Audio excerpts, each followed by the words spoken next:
18 years ago, on a November evening, I was playing cricket with my friends. I vividly remember. One of my friends came up to me and told me that Eddie Guerrero had passed away. This was genuinely shocking, as Eddie Guerrero was one of the most beloved WWE superstars of all time, not only in his era. And he was, if I remember correctly, like 38 years old, and he had passed away from a heart attack. So, all these years later, a couple of days ago, when news broke out, when Triple H announced on Twitter that Bray Wyatt had passed away at the age of 36, the feeling that surged through me at that point was kind of the same that went through me back in 2005 when Eddie Guerrero died. And this was the first time since Chris Benoit's death, murder-suicide in 2007, that an active wrestler had died.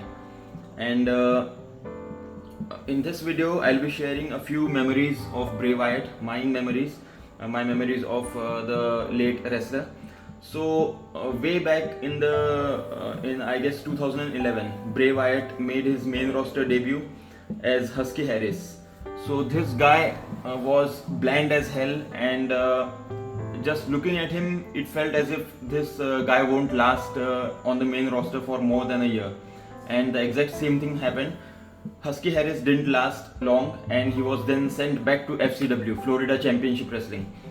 But something happened that changed the career, changed the life of Bray Wyatt, Husky Harris, Windham Rotunda, his real life name. What happened is that he brought out a completely new persona, new character called Bray Wyatt, a cult leader type character who had his own faction consisting of Eric Rowan and Luke Harper. These three debuted in Florida Championship Wrestling, then made their way to NXT, and after that they finally debuted on the main roster mere days before SummerSlam 2013, and immediately attacked WWE legend Kane. This led to a Ring of Fire match between Bray Wyatt and Kane at SummerSlam 2013, which obviously Bray Wyatt won, if I remember correctly, due to interferences from Eric Rowan and Luke Harper. And 10 years later, Bray Wyatt is no more.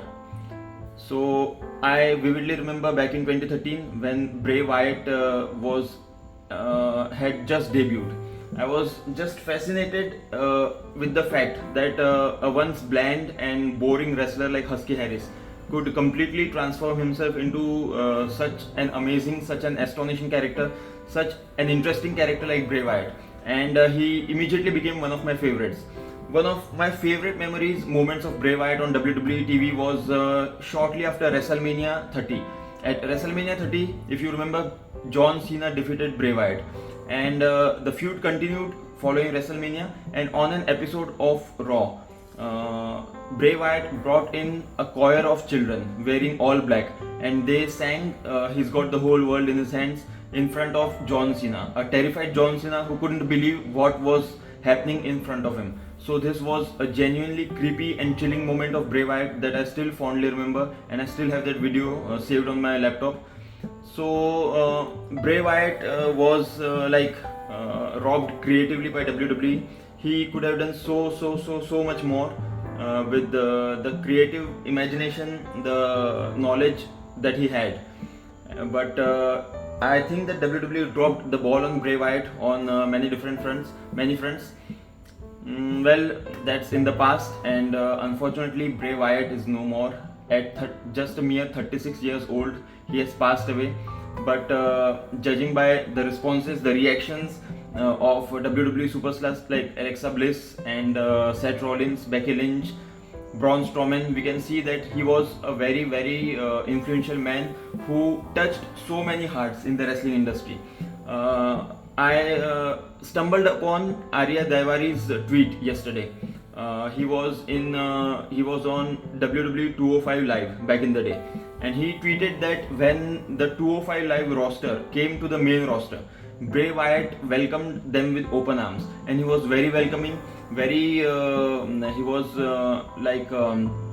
He treated them very well. So it dawned upon me that how far the locker room has come, the WWE locker room, the pro wrestling locker room has come. Because back in the day, in the 90s, the locker room used to be filled with bullies. Like I remember a few instances. The Steiner brothers, told by Eric Bischoff, the Steiner brothers once sodomized a helpless referee with a pencil in the locker room, and Eric Bischoff stumbled upon this scene and he told this story while laughing.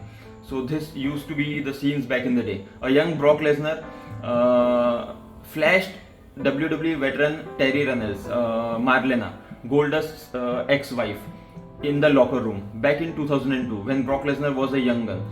So just imagine how unsafe the locker room used to be back in the day. Then we have the instance of Chris Benoit treating The Miz, a young The Miz, in a very very poor manner. And if I remember, Chris Benoit threw him out of the locker room, and this kept on for a few months. After Benoit died, The Miz was brought back to the locker room, and just look at where The Miz is now after all these years. So from that point to this point, we used to have a lot of pieces of shit, and now we have people like Bray Wyatt, then Kevin Owens, Sami Zayn, Becky Lynch, who are so welcoming and who do their absolute best to make the WWE locker room a safe place for other wrestlers and for other WWE personnel like referees and backstage personnel and everybody else. So looking at this point of view, Bray Wyatt's passing was a huge loss.